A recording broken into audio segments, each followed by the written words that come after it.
This is a very cool bike. Garage company built it for David Beckham. And I was asked to restore it a little bit and fix a few things.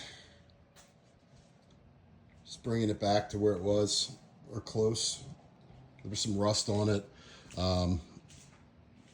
Had a broken clutch lever. Everything needed adjusted. Fixing the tank. A couple other things, a little bit of fab work. What a cool bike.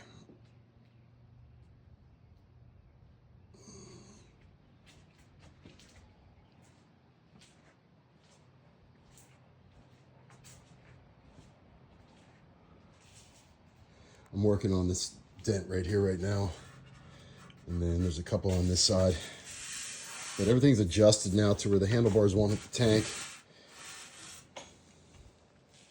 I treated the steel so it shouldn't rust immediately at least. And yeah, it's starting to look good.